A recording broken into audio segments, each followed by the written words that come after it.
Studio Kyoani je včasih prav smešen, zaposlujejo fantastične animatorje in so konsistentni s kvaliteto animacije, ampak včasih izdelujejo animeje samo na njeni podlagi. Slice of life komedij brez zgodbe, ki so le platno animatorjev, preprosto ne maram. Na srečo so pri Hyoki ubrali smer, kjer najdemo mnogo skrivnostnih zapletov, zato sem prvič po nekaj letih zares užival v njihovem delu. Ja, tebe gledam, Keion. Hyoka je torej tipičen slice of life anime. V koreninah je zelo prizemljen in predstavlja like, s katerimi se zlahka povežemo, v nasprotju s Keion, Lucky Star ali Nichijoujem predstavlja nekaj več od slice of life zgodb brez pravega cilja.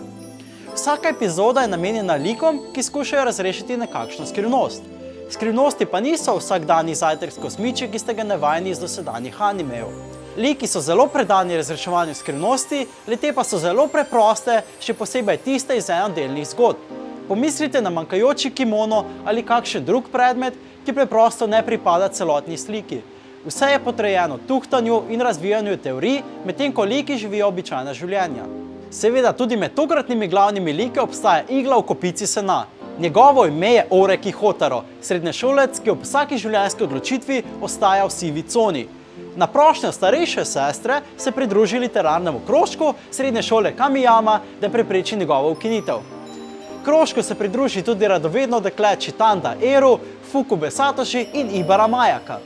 Serija je razdeljena v 3 večja poglavja in raznovrstne epizode, ki jih povezujejo enodelne zgodbe. So prijetne in ustvarjalne, toda serija se ustoliči v več epizodnih poglavjih. Zgodbe okoli njih so preproste, vendar kot senca ves čas sledi zapleteno ozadje. Polne so ljudi, ki se domislijo različnih teorij in pogostokrat napačno ocenijo konec. Čeprav si zgodba za dobršen zagon vzame čas kot dizel motor po zimi, dodatne podrobnosti niso moteče, liki preiskujejo skrivnosti na mnogih slojih in izkoristek je zares vreden kopičenja napetosti. Če pa si želite poudarek na podrobnosti, potem je Hyoka zares pravi anime za vas. Naj si gre za odnos med liki ali raznovrstnostjo okoli. Kyoanijeva animacija je zares prvovrstna. Vsi liki so najstniki, ki se na prvi pogled zdijo povsem stereotipični, vendar se razvijajo v povsem drugačnih smereh. To nas pripelje na drugo iglo, pozabite na iglo. Orjaške vilo v senu, ne preveč milo. Če vesoljska ladja pade na vašo kopico sena, na njej postavite oder in na njo še privarimo megatonski svetlobni napis, ki v trenutku povzroči globalni električni mrk.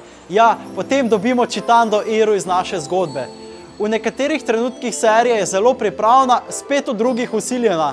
Zelo usiljena. Na koncu je Hyoka izredno dodelana serija, ki z odliko izrablja lastno preprostost kot zaveso za dovršen ansambel likov in okolja.